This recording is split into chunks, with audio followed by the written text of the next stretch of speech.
We've been working our way through several themes, intertwining themes related to the forces of our age. We've already covered revelation as the source and origin of creative energies. We've seen how the writings describe that the coming of the manifestations not only endows mankind with a new revelation in the sense of a written book, guidance and counsels, but accompanying that written book and that guidance is a tremendous outburst of divine power, divine might, divine energy. And that energy is not simply a force, a mindless force, but it's a configured force. It has within it, latent within it, immense potentialities and possibilities of a higher nature. In fact, with these appearance of these forces, the powers of the higher kingdom are mixed and intertwined with the forces of this lower realm. We've considered a bit how the revelation is experienced by the manifestation of God. This tremendous impact of God revealing through one of these especially chosen representatives this tremendous power of His cause. And we're considering now the impact that then these creative energies have on human society, on the collective affairs of mankind. We know that they can affect individual salvation, redemption on an individual scale, but it's the grand redemptive scheme that Baha'u'llah addresses, and which is emphasized in the faith more than the question of individual regeneration and salvation. That's an important element, but it's the manner in which the revelation addresses the human race and the way the human race now responds in bringing about this unity and oneness which Baha'u'llah has promised, which is the goal of the Bahá'í faith. The goal of the Bahá'í faith is not to save individuals per se, but to bring about a change in the condition of mankind which will allow for the development and spiritual growth of individuals.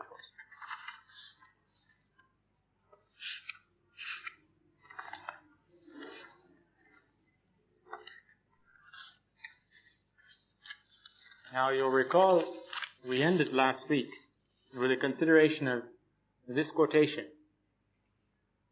As the days roll by, as the perturbations of an imperiled civilization are more alarmingly manifested, the potentialities of God's creative plan correspondingly unfold, and the valor and heroism of its intrepid supporters are more widely and convincingly demonstrated.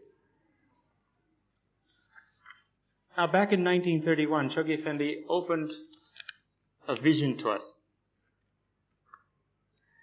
He asks the Baha'is in one of his World Order letters, he says, might it not happen that out of this world eruption there may stream forces of such spiritual energy as shall recall, nay eclipse, the splendor of those signs and wonders that accompanied the establishment of the faith of Jesus Christ? Might there not emerge, out of the agony of a shaken world, a religious revival of such scope and power as to even transcend the potency of those world-directing forces with which the religions of the past have, at fixed intervals and according to an inscrutable wisdom, revived the fortunes of declining ages and peoples? In both cases, he refers to eruption, and then he refers to emerge out of the agony of a shaken world, a religious revival.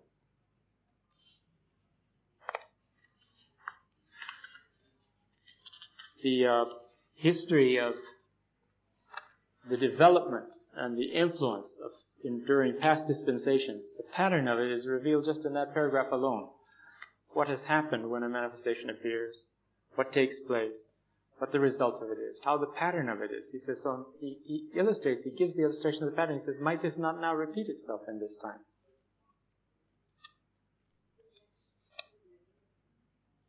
It's in World Order of Baha'u'llah, page 33, that particular quotation.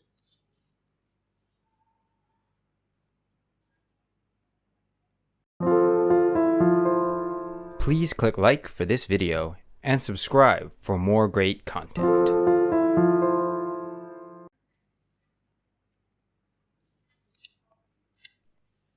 Then in a message concerning the house of Baha'u'llah in Baghdad, and the concern that the Guardian had for that in 1929,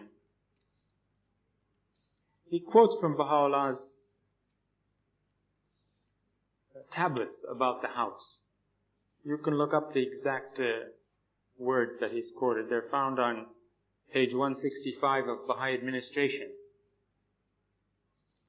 But he reveals something else about this. He says, the direction which the forces released by these prophetic utterances of Baha'u'llah 60 years ago are destined to take in the eventual solution of this mighty issue. And he goes on to talk about it some more. The point is that prophetic utterances revealed by Baha'u'llah release forces that are destined eventually to take effect in solving problems, in creating new situations. This is the whole idea of the way we're examining this question of the way forces work. They go out and they create a new condition.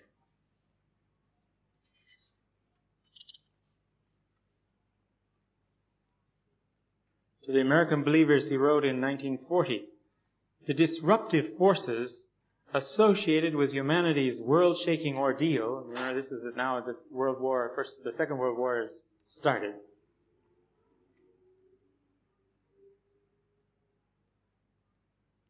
The disruptive forces associated with humanity's world-shaking ordeal are closely interrelated with the constructive potentialities inherent in the American believer's divinely ordained plan.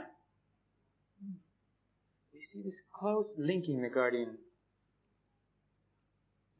demonstrates for us, calls our attention to, if you will. On the one hand, disruptive forces. Then he says these are interrelated with the potentialities inherent in the divine plan.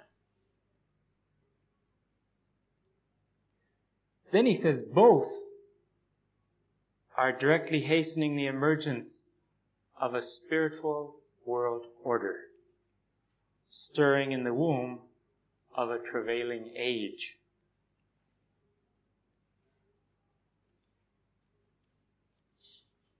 Now, there are going to be a number of other quotations that relate these two things together too.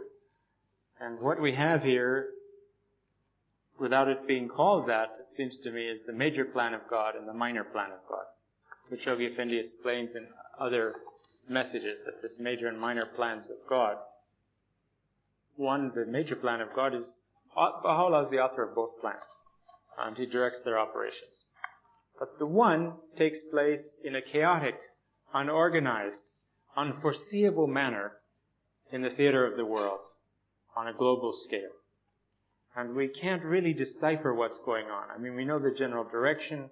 We take hope from the fact that through it, mankind is going to be prepared, is going to develop a receptivity of a character that it doesn't have at the present time. And then the minor plan of God, which he says, contrary to this other chaotic and unpredictable, is steady, organized, systematic in its development. And that's the minor plan, is the divine plan of Abdu'l-Baha. It's given to us to teach the faith and reinforced and partnered together with the paragraphs in the Will and Testament of Abdu'l-Baha that call on all the believers of the world to arise and teach the cause of God. These two things work together to create a mandate, if you will, for teaching and spreading the cause of God on the part of those that recognize Baha'u'llah all over the planet. Major plan of God, minor plan of God.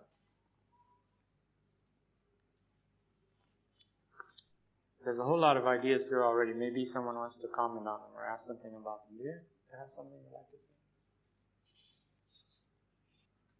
Are you saying, no, I don't want to mention that? Or are you saying, I wish I could think of something, but I can't? Please.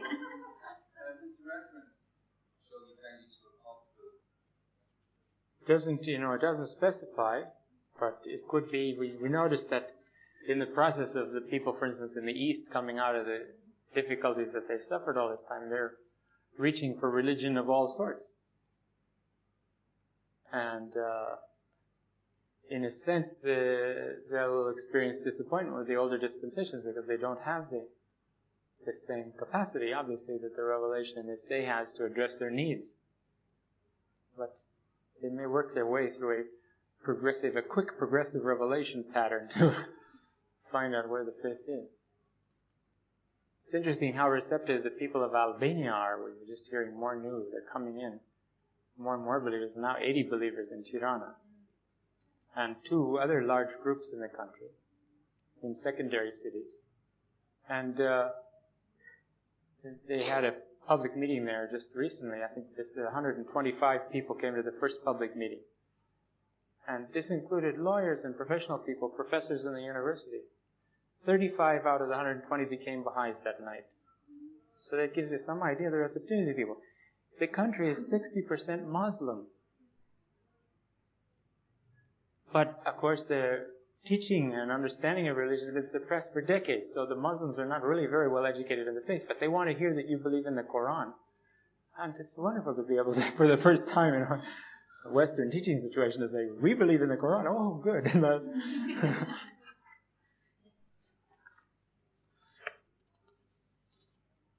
But this is at the same time, they're also interested in the other faiths that are moving around. It just depends who gets there first. They will come to the cause, we know eventually, but it would be easier if we were able to get there and lay a foundation for the faith and give them a chance to choose. At least they know about it, so they can choose. Their influence increases? No, I think it's on the wane, but it's just so much, it's so powerful still that, if the Catholic Church addresses itself to you, you'll feel it. I don't think it's going to get greater. It may flame up in contrast, as it opposes the cause. But we're not going to have massive worldwide opposition to the faith until we have massive worldwide recognition of the faith. It's going to take a large-scale attraction and enrollment of believers. Otherwise, they can take care of us with a few words locally, and they don't get it into the international sphere, But if we have a country where, a country that everybody knows the name of and has been interested in its history, even some place like Albania where you have maybe 10, 15, 20% of the population if they come to the cause, that would create a stir in the world that we don't know about yet. We can't quite understand what the implications of that would be. Now, so far in Albania, we don't have any pioneers. They have a local assembly made up of all local people. They're working for the recognition of the faith. There's a new bill in Parliament about freedom of religion in the country. Freedom of religion in the country means all the other religions are going to come, all the other sects and everything are going to come with all their money and all their... So we're working as fast as we can. We've got guys there now. They keep going in small tour groups of 15, one after the other. And the tour guides say, "What do you people, we arranged to take you to the beach and to the castle and you won't come to the tour?" And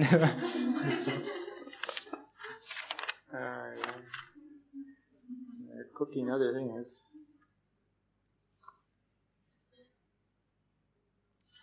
A quotation later on from a World Order letter here. Shoghi Effendi says, "The whole of mankind is groaning, is dying to be led to unity and to terminate its age-long martyrdom." Now here he's voiced the feelings of the whole of mankind, which he knows from Baha'u'llah's writings what they are. And yet, he says, it stubbornly refuses to embrace the light and acknowledge the sovereign authority of the one power that can extricate it from the entanglements and avert the woeful calamity that threatens to engulf it. Notice how instead of saying the one faith here, he says the one power with a capital P. We need to think of the faith as a power, along with thinking of it as a religion. We need to think of the faith as a world order, a whole system for the governance and maintenance of order and peace and unity on the planet, rather than as a religion. In a sense, Shoghi Effendi said to pilgrims back in the 1930s that to call the Baha'i faith a religion was a disservice, because of the idea people have about religion. They think, oh, the Baha'i faith is a religion. What they know about religion is a Sunday school religion, as a kind of a thing that you do on Sundays and you read when you're feeling bad. You read it and it's uplifting and it's lovely words and we like it. And I believe in it. It's good. There's nothing wrong with it, It's that kind of religion. Whereas he says, this is the world order of Baha'u'llah, creates another impression. Now, it's early and you have to be on your guard where you use such a term. But in the East, they understand it in those terms. And now with all the new world order that we've got coming out of governments and peoples all over the thing, they talk about a new world order. We talk about the new world order of Baha'u'llah. Is this something, this specific kind of world order that has its whole program already established. And have to grope around and try to find out what it is. Now, the only way they'll be successful is adopting aspects of Baha'u'llah's world order. Then whenever they get into that line, then they're assisted because divine power accelerates anything that conforms to the divine purpose. So you and I conform to it, we're accelerated, moved along.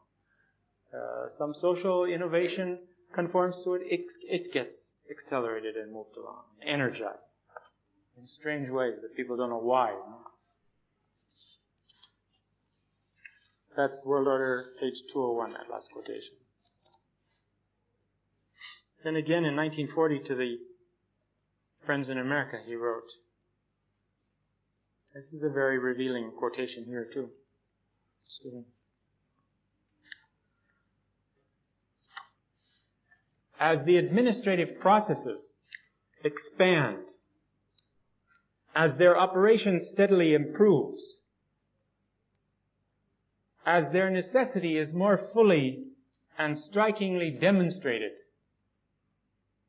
and their beneficent influence correspondingly grows more apparent and evident, so will the blessings, the strength, and guidance bestowed by Him who animates and directs these processes be more abundantly vouchsafed to those who have been called upon to utilize them in this age for the execution of God's purpose and for the ultimate redemption of a sore-stricken, travailing humanity. What a sentence. One sentence. There's so many things important here. He says that, first of all, the identification of administrative processes. We'll find some other links here between how the creative energies, the power and force released by Baha'u'llah, translates itself into creative energies. These creative energies become manifest in processes. These processes are called by Shoghi Effendi here administrative processes, or the processes of the administrative order. This is not meaning just administrative matters, but the administration of all of the intent and purpose of the cause of God. One of the processes of the administrative order is the question of individual conversion. Another process of the administrative order is the reinforcement and strengthening of the key supporters of the faith, of people who can become vital supporters and not just acknowledge the truth of the faith, but arise and in some way support it and develop it. Another process of the administrative order is the election of local spiritual assemblies. Another process is the translation and distribution of the holy words of God, of the divine texts in different languages. Another process is the recognition of Bahá'í holy days, the establishment of the incorporated local and national assemblies. Another process is the proclamation of the cause. Another process now is the initiation of social and economic development programs. These are all processes of the administrative order. And if you examine Shoghi Effendi's message, you find him referring to them by this name, as processes. Also, he identifies them in different places. The process of the development of literature frame. This is something you can find in the text, examine in the text, and make a list of. So, the world order of Baha'u'llah, the embryonic world order of Baha'u'llah, which is the world administrative order of the present hour, manifests its development along lines of process lines. And each one's working, interrelated. They have a dynamic influence one on the other, and the cause of God moves forward. And the divine plan is the Spirit animating these processes, and the Holy Spirit is the Spirit animating the divine plan, and so it all moves down the line. We see what's happening. We see its development. Then he says instead of saying, okay, it's the House of Justice or the Guardian or the National Assemblies who animate and direct these processes, he doesn't say that. He says, capital, him, who? Baha'u'llah is the source of this. He's the one that's causing these processes to operate. It's he who has released this energy. It's he who is directing its development in channels and ways that we can't estimate. We shouldn't think of ourselves as separate from his the outreach of his wings, of his presence, of his dynamic impression on everything that's going on.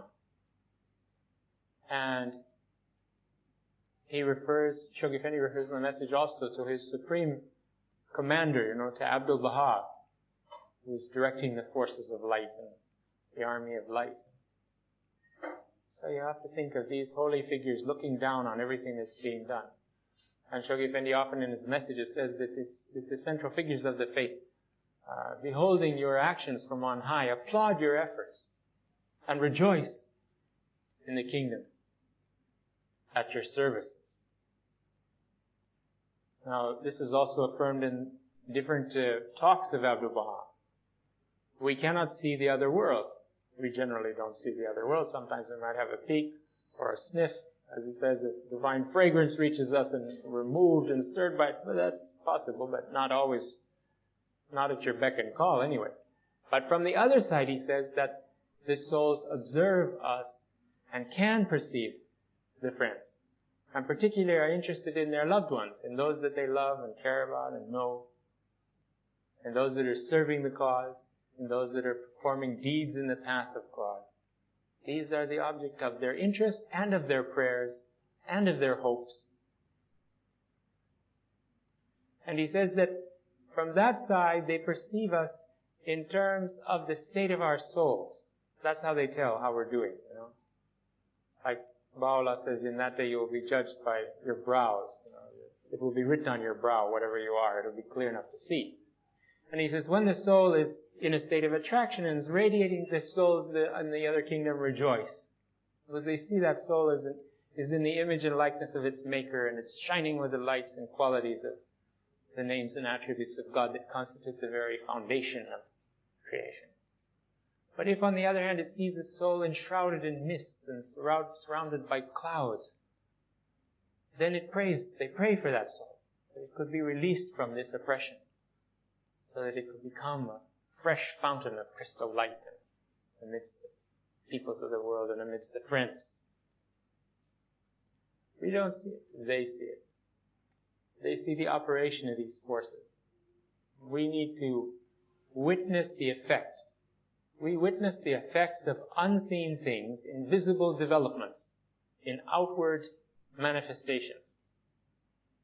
And so we see the progress of the cause, we see the exhilaration of the friends, we know there's spirit there, we know that thing is going forward, we see the growth, we see the influence of it.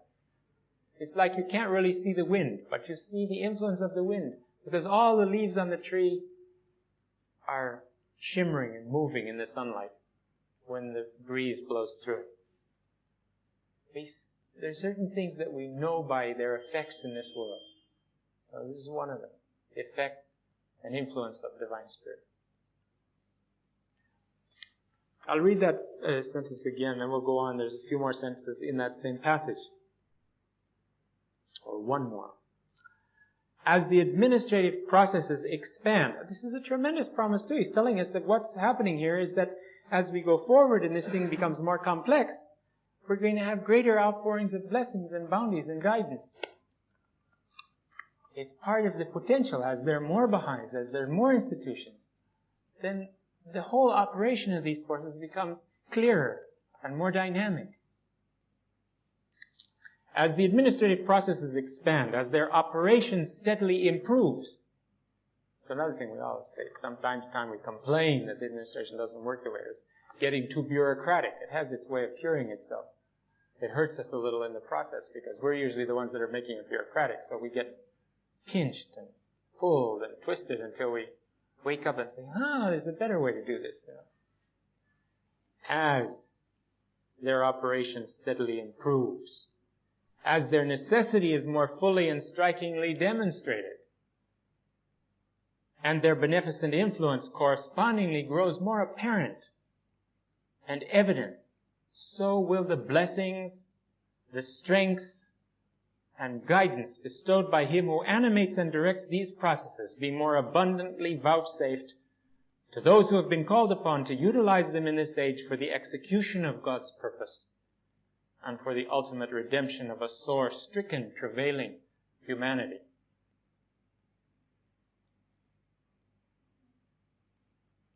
Many will be the setbacks, the shocks, and the disturbances which the commotions of a convulsive age must produce. Yet no force, however violent and worldwide in its range and catastrophic in its immediate consequences, can either halt these processes or deflect their appointed course. This is salve for the soul in these times that we're living in. It doesn't matter what happens. These processes are God's way of establishing His kingdom, and they're going to move forward. They can be deflected, they can be interrupted, they can be setbacks, but they're going to go forward.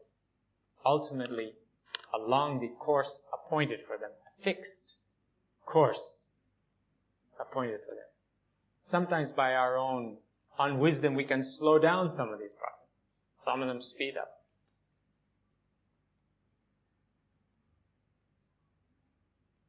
But deflected off its course? No. You can get deflected off the course, but the process is not going to get deflected off the course. You can go over here and pine and lament and complain how the Baha'is treat you and what this happened and how that happened and God isn't good to me and I don't know what all, and become isolated and paralyzed and useless. That's possible. But also you can find your way back to the mainstream of this pointed course and get in it again, and you'll find yourself swept forward.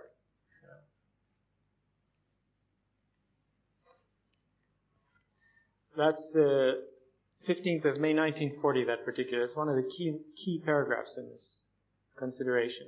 Messages to America, pages 41 and 42.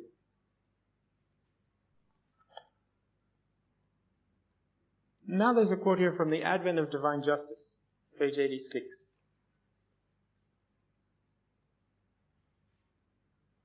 This is referring to that was addressed to the American believers, and it has reference to the American nation. It refers to a nation there. In that case, it's the United States. He says, Shoghi Effendi says, for no matter how ignorant of the source, capital S, from which those directing energies proceed, and however slow and laborious the process, it is becoming increasingly evident that the nation as a whole, whether through the agency of its government or otherwise, is gravitating under the influence of forces that it can neither comprehend nor control towards such associations and policies wherein, as indicated by Abdul Baha, her true destiny must lie. Both the community of the American believers who are aware of that source and the great mass of their countrymen who have not as yet recognized the hand that directs their destiny are contributing each in its own way to the realization of the hopes and the fulfillment of the promises voiced in the above quoted words of Abdul Baha. This is about the destiny of America and the role that they have to play. Now this is the process described at the national level in America, which is probably the key process of this sort. But wherever Baha'u'llah as pronounced on the spiritual destiny of a people or of a particular nation or of a particular continent. Those things these same forces are operating.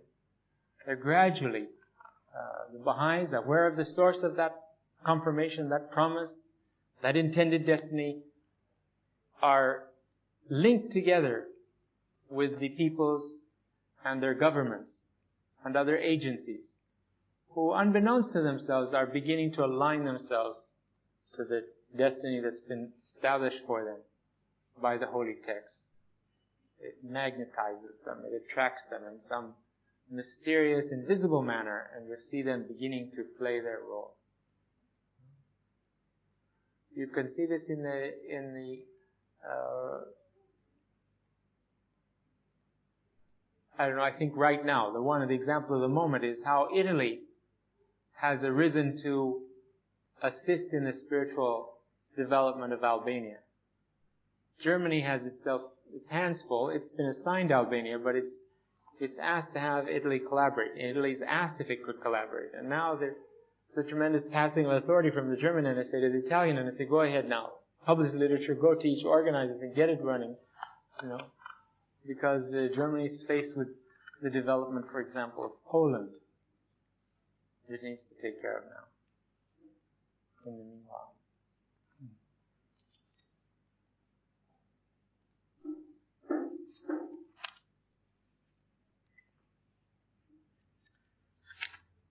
Another very interesting passage, and this is a later one, 1947.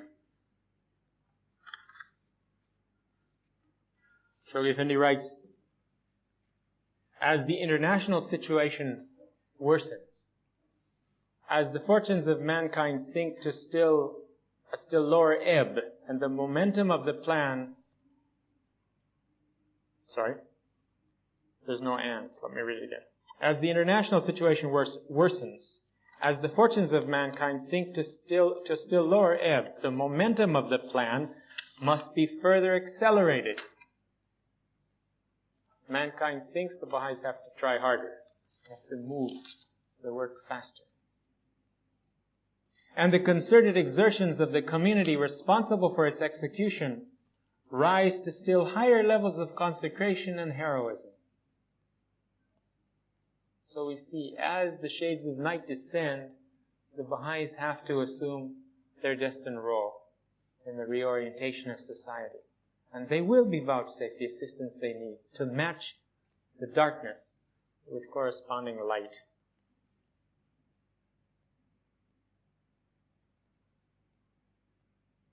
As the fabric of present-day society heaves and cracks under the strain and stress of portentous events and calamities, as the fissures accentuating the cleavage separating nation from nation, class from class, race from race, and creed from creed multiplied, the prosecutors of the plan must evince a still greater cohesion in their spiritual lives and administrative activities, and demonstrate a higher standard of concerted effort, of mutual assistance, and of harmonious development in their collective enterprises. How much more that should be reflected here in the friends serving at the World Center. What a model of these qualities we should become. Then and only then will the reaction to the stupendous forces released through the operation of a divinely conceived, divinely impelled plan be made apparent.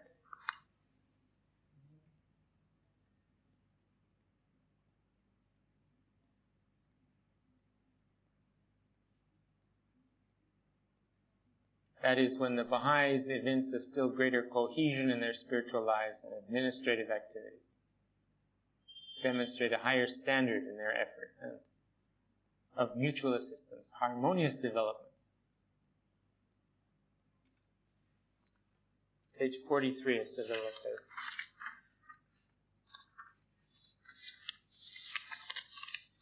The impact of creative energies on human society. This is what we've been referring to. The fourth section of the study refers to revelation as the source of universal ferment. We've heard this hinted at in some of the other passages.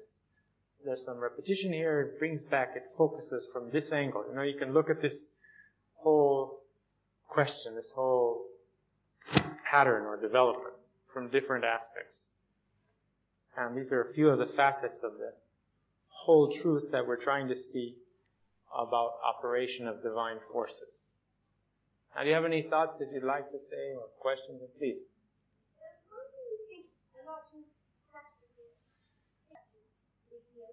Yes. Of course,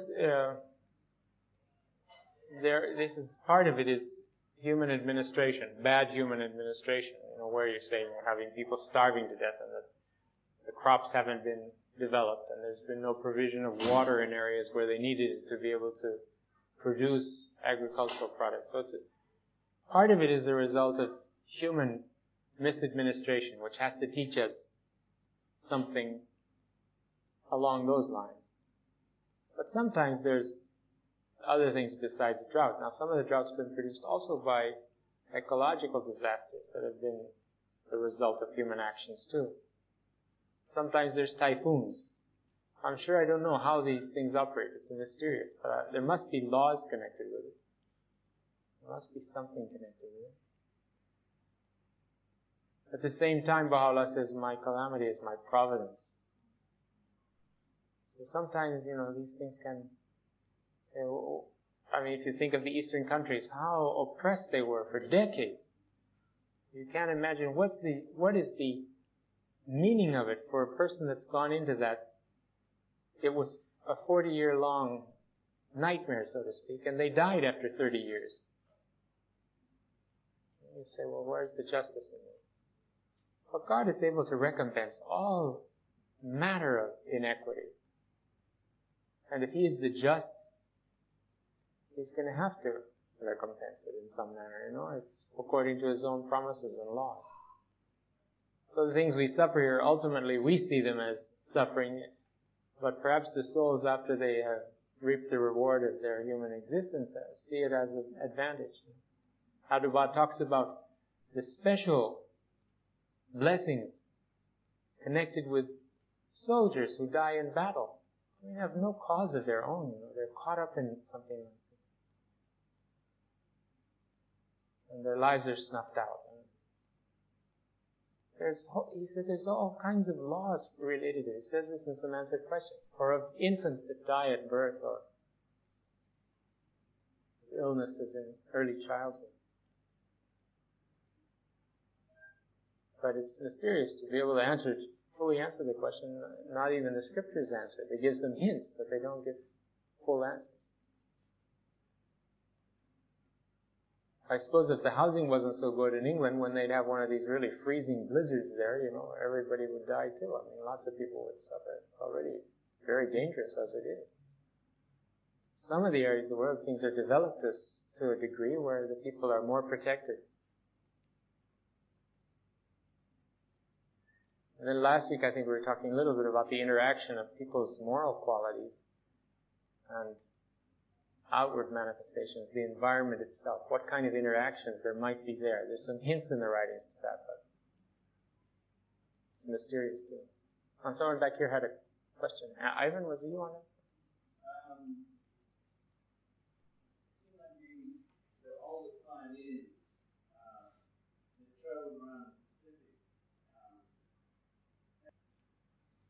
Of course, that's probably, except for some little news items, that's going to give you an indication of where it is heading and why it's heading there. The house has to kind of condense and interpret the events so that we will understand more what is going on. And in a sense, it broadens our vision and our horizon, though we may not know the details of the individual parts of it, of a trend or of some tremendous development. They give us enough highlights to get something of the flavor. If you want to know more, you have to go out and get in the campaigns and be on the front lines. This 2-year plan has never been anything like it in the cause. Neither in its scope, nor in the audacity of its goals, nor in the rapidity of their accomplishment, nor in the number of souls embracing the cause in a single period under the aegis of a plan like that. It's amazing. And it isn't finished yet. We're kind of thundering down the last months, building up national assemblies out of nothing, just suddenly starting to spring up the possibilities of having national assemblies in Bulgaria and Albania and Hungary and Poland and Yugoslavia. It's there, there's a possibility there.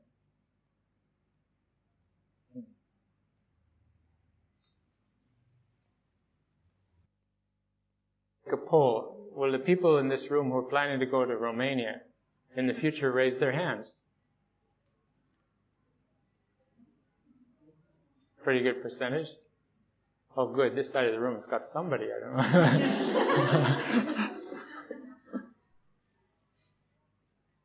And how many World Center people do we have in those countries right now taking part in the campaigns? I think Royajun's coming back tomorrow on a pilgrimage. We'll hear something what's happening in Bulgaria and some of the other places. It's great.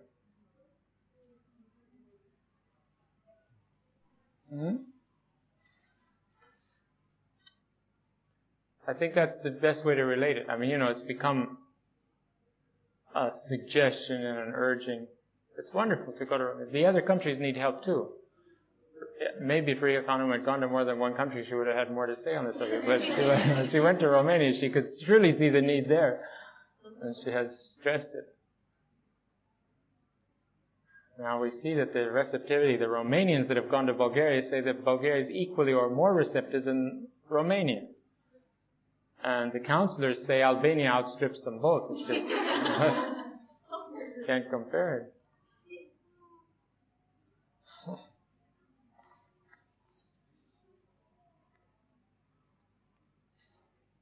So is this what you want to talk about? Please, Amen. On that subject, is anything happening at all in North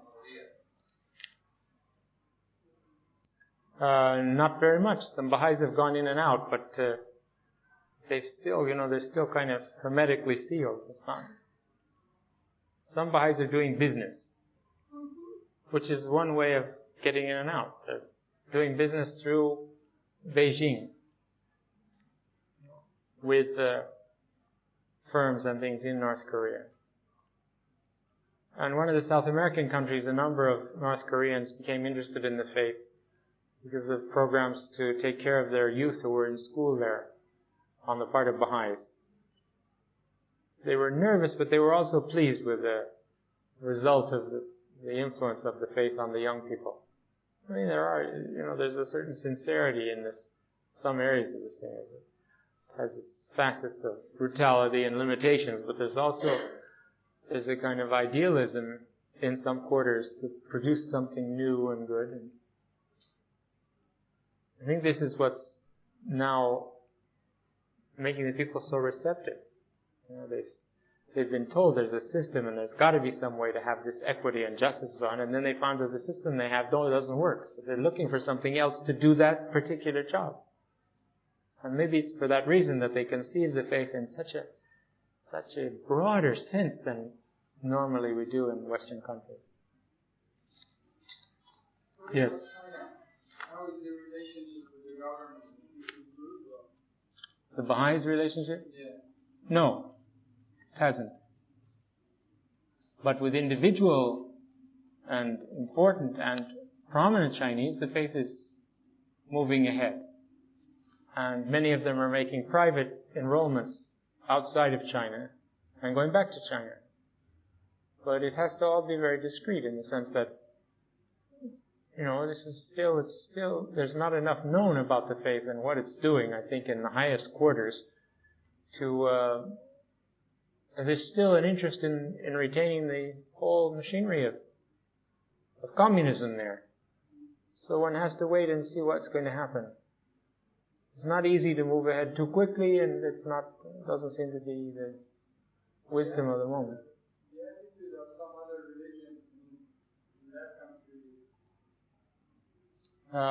the House of Justice stated clearly in a message just recently that it's not going to be published broadly, but it's to the National Assembly's concern, that now is the time for a vast number of settlers and pioneers to go to mainland China and settle in natural ways in jobs and professions and services that they can do there, and to quietly teach the faith. But also, we have other information that it doesn't spread around, that people disappear. They still disappear there. So there's something to be said for the safety of the people you're teaching. You can be reckless and say, okay, we want the faith to go forward, and we'll have a few martyrs, and then never mind. But is that our choice? I mean,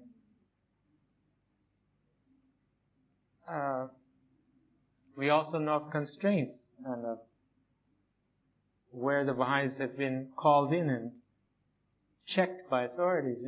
There are. You can feel the limitations if you look at the whole picture and you hear all the reports from every area. You can see that we're doing in some areas we're doing about as much as we can. In some areas we have to pull back a little bit from the influence that.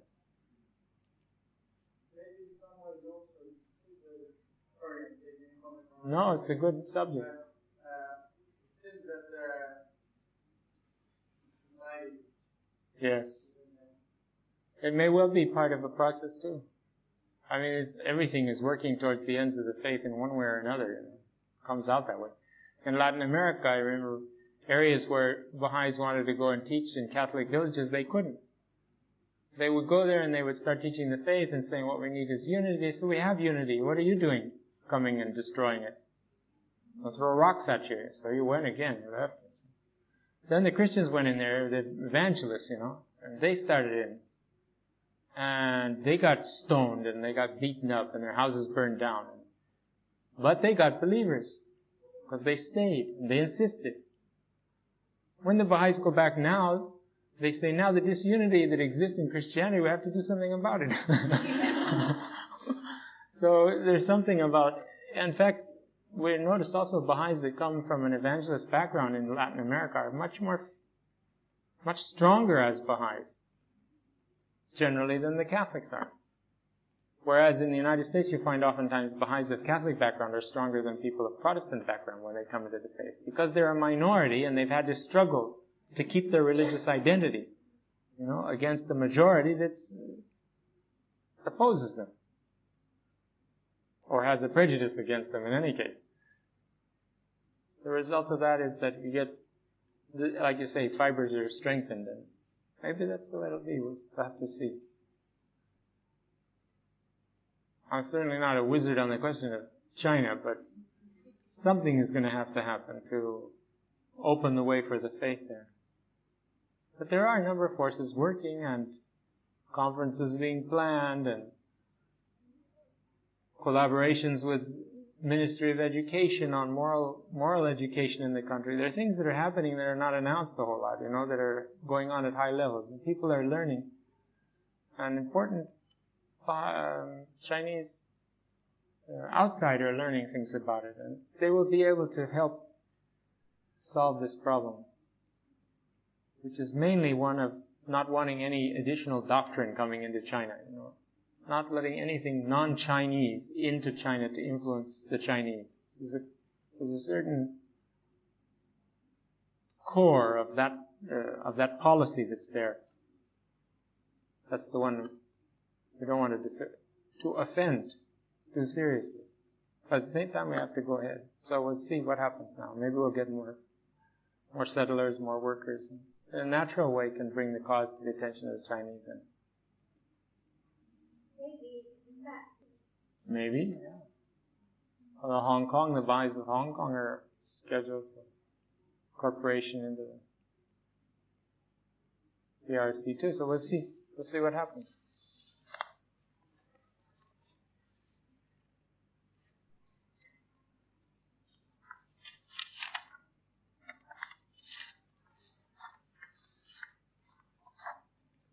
This is the fourth part of this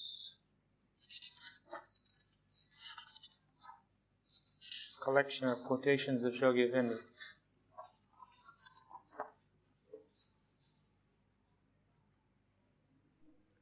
Revelation as a source of universal ferment. Everybody knows what a ferment is? Like a fermentation, something boiling and bubbling and developing. From Persia, the cradle of our faith and the object of our tenderest affections, there breaks upon us the news of the first stirrings of that social and political reformation. This is 1928. Which, as we firmly believe, is but the direct and unavoidable consequence of that great spiritual revival ushered in by the revelation of Baha'u'llah. These social and political forces, now released by the source of such a tremendous revival, are bound in their turn to demolish one by one the barriers that have so long impeded its flow, sapped its vitality, and obscured its radiance. That's referring to what the effects of this revival, from the source of this revival, in the form of social and political forces now released in Persia, is producing. And of course, there's a whole long process of this thing going on. What does it tell us? I mean, can we extrapolate from this the principle that social and political forces in the world also derive their energy from the source of the revelation and the revival of the fortunes of humankind? Source is capitalized here. And it gives us some idea, if we think that the cause of God is a small, insignificant cause that's adrift on the sea of tremendous chaotic conditions and things in the world, and we think in despair, how will the cause ever overcome all of this nightmare around us and all these depressing things and all this? How can this little cause of ours, ever go forward, It just looks impossible to us. That's if we look with our eyes. Now, if we look with Shoghi Effendi's eyes, he tells us all of the social and political forces released in the world, agitating the masses, it's all a result of this divine energy that's come from Baha'u'llah. And it's destined to tear down, barrier by barrier, those things which impede the fulfillment of His purpose for mankind. Then we get a lot more hopeful because we got a lot of evidences, a lot of proofs to back this up. All you have to do is open the newspaper and you can see the proofs of the faith, the proofs of the influence of the revelation. Now, you might not sell that to a non-Baha'i, but Shoghi Effendi is giving us a way to understand and interpret this ourselves so that we don't despair when we see difficulties in the world, eruptions of tremendous force, convulsions on all sides. All these things he's telling us about.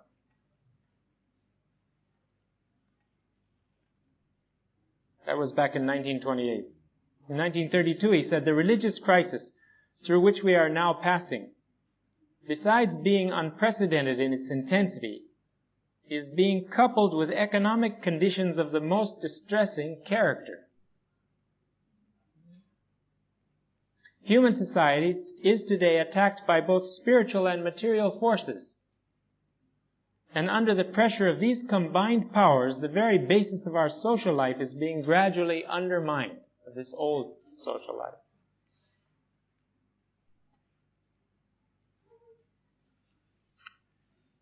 Did you follow that? The implications of that? Please. When I hear this concept Yes, all of these elements that have broken down and returned in a chaotic way provide the source bed from which then the new order of things. The same elements have to form the world order that formed the old order. I mean, you're picking elements off and reordering them, reconfiguring them, so to speak, aren't you, in a new order of things. Removing them from patterns that now don't work anymore. Except we don't have to remove them. They come apart by themselves and then find their way to us. Oh, it's a long passage from the World Order. Maybe we'll finish with this one. This is page 170 of World Order Letters. As we view the world around us, we are compelled to observe the manifold evidences of that universal fermentation, which in every continent of the globe and in every department of human life, be it religious, social, economic, or political, is purging and reshaping humanity in anticipation of the day when the wholeness of the human race will have been recognized and its unity established. So we're compelled to observe the evidences of this fermentation in all walks of life. A twofold process, however, can be distinguished, each tending in its own way and with an accelerated momentum to bring to a climax the forces that are transforming the face of our planet. The first is essentially an integrating process, while the second is fundamentally disruptive. The former, as it steadily evolves, unfolds a system which may well serve as a pattern for that world polity towards which a strangely disordered world is continually advancing. While the latter, as its disintegrating influence deepens, tends to tear down with increasing violence the antiquated barriers that seek to block humanity's progress towards its destined goal. The constructive process stands associated with the nascent faith of Baha'u'llah and is the harbinger of the New World Order that faith must ere long establish. The destructive forces that characterizes the other should be identified with a civilization that has refused to answer to the expectation of a new age and is consequently falling into chaos and decline. These forces were not meant to operate in that way, but when they meet opposition, that's the effect. In other words, if the elements of life and the elements of society conform and resonate to the divine revelation, there wouldn't be any destruction. But when they resist the patterns and oppose it, that leads to the downfall and disintegration of those agencies or institutions or attitudes or whatever it might be. Now he talks to us about a struggle, a spiritual struggle. He says, a spiritual struggle, unparalleled in its magnitude, yet unspeakably glorious in its ultimate consequences, is being waged as a result of these opposing tendencies. In this age of transition, through which the organized community of the followers of Baha'u'llah and mankind as a whole are passing. Titanic spiritual struggle. And he goes on in the final paragraph of this passage and he says, the Spirit, capital S, the Spirit that has incarnated itself in the institutions of a rising faith, the Spirit that has incarnated itself into the institutions of a rising faith, has, in the course of its onward march for the redemption of the world, encountered and is now battling with such forces as are in most instances the very negation of that Spirit, and whose continued existence must inevitably hinder it from achieving its purpose. Now here, these forces are the forces of darkness that we're going to study about more, and we're going to get lists of them from Shoghi Effendi's writings. He's given the names of them. And you can imagine ahead of time. We're not talking about occult forces. We're talking about potent social forces. We're talking about human prejudice. We're talking about hatred. We're talking about fanaticism. We're talking about materialism. We're talking about atheism. These are the forces of darkness that he says can invade our souls too if we're not careful.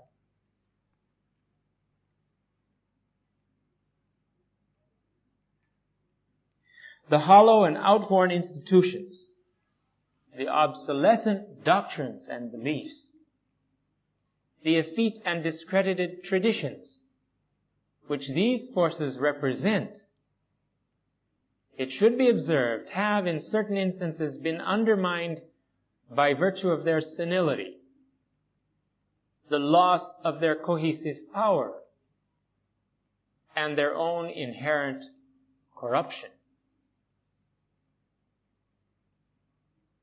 Now he's talking about institutions, doctrines, beliefs, traditions, which these forces represent. He's talking about what's happened to some of them. They have become undermined by virtue of their own senility, or the loss of their cohesive power, and their own inherent corruption. He goes on to say, a few have been swept away by the onrushing forces which the Baha'i faith has at the hour of its birth so mysteriously released. Others, as a direct result of a vain and feeble resistance to its rise in the initial stages of its development, have died out and been utterly discredited. Still others, fearful of the pervasive influence of the institutions in which that same spirit had at a later stage been embodied, had mobilized their forces and launched their attack, destined to sustain in their turn, after a brief and illusory success, an ignominious defeat. I'll show you, Fendi always talks about these movements and things that attack the cause. Part of the crisis is that there is this illusory effect of their achieving their purpose. Think of the suffering we had as we stood by helplessly watching this diabolical machine in the cradle of the faith, grinding up and chewing up the prime Baha'is in that country. If you can imagine a frustration and suffering for the house of justice greater than that, I don't know what it would be. We're told by Baha'u'llah to not arise in an armed struggle against those that persecute us, to submit to it, to go to martyrdom in the right spirit. But at the same time, the institutions of the faith want to take every step they can to not have the believers have to face such situations. And how you should have been in the World Center. It was like a valley of tears all the time there. Tuesday morning prayers were an agony. Mr. Fatih Azam would stand up with the latest news by telephone. And he'd stand there and his face would shake and he couldn't speak. And then he'd start reading off the names of martyrs and how many people were killed last night. It had such a powerful, sobering effect on the friends here at the World Center and on the Baha'is in the outside world, if they could take it in. Some of the Baha'is wrote and said, please don't send us more news of martyrdom. We joined this faith because it was a happy religion. Not yet able to digest that they belong to a religion for which you could suffer martyrdom. When we teach and talk about this to the friends, we have to not frighten them by telling them that nobody's going to be martyred that doesn't want to be martyred. You know? Baha'u'llah doesn't want martyrs that don't want to be martyrs. Lots of people marched right out of the prison that were in the same circumstances as the one that marched straight to the place of their death. It's mysterious things. You can't understand how it is. And how many of the martyrs wrote these beautiful testimonies of how they'd given themselves to Baha'u'llah and how they knew this was correct and how they greeted the executioners and gave them candies in some cases. And told them not to worry, that this was in the hands of God. And don't worry about this. I don't hold any grief for you that you shoot me. They got some of these soldiers crying. They didn't know how to respond to such things. This is the kind of news that was coming to us. But then look what has happened since out of that, how the whole cause lifted up in the world. All the governments of the world came to understand this problem. All the governments of the world felt to some degree the frustration the Baha'is were feeling. It transferred to them. And their houses of legislation and their parliaments issued decrees and statements calling upon the Iranian governments to cease and desist from these barbaric acts against the Baha'i community, for which they developed an empathy. Now, the cause of God, we know in the first place, progressed through the blood of martyrs. I mean, we're talking about 20,000 people sacrificing their lives so the cause could burst into flame in the world and start to grow. This opposition, the reaction to the opposition, it's mysterious, but it makes the cause grow. Illusory success. After a brief and illusory success, apparent success, which afterwards, that crisis turns into a great victory for the cause. A triumph of the spirit. Now we have a second volume of the Dunbar to write. We have all the materials for another volume of the Dunbar. Those are the central figures in it, but what acts of heroism, what amazing deeds were performed in those days.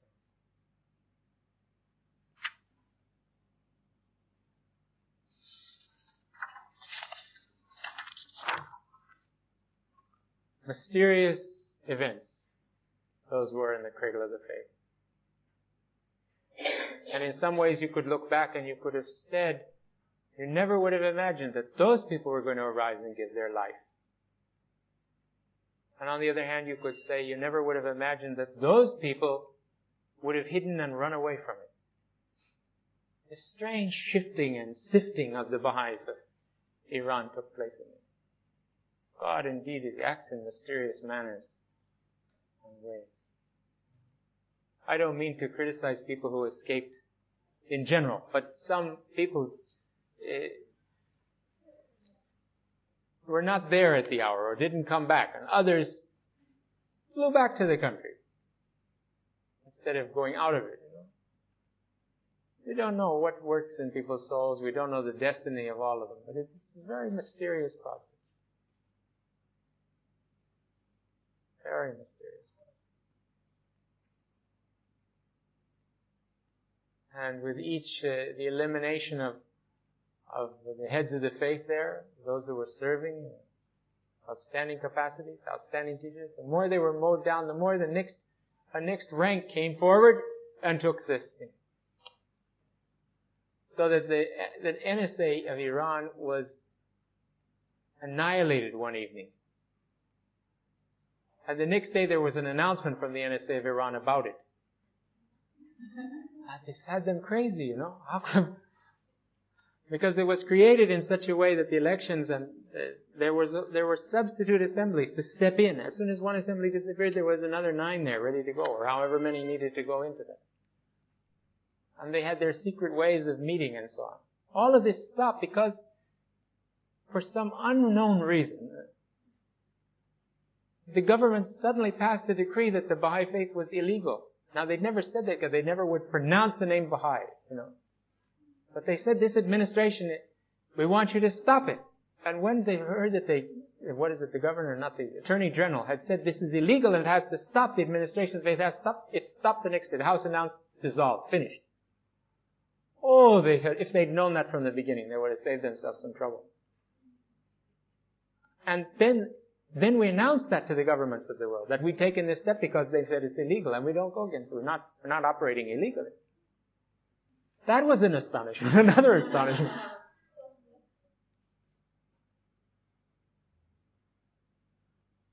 Amazing history. Okay, friends. Next week.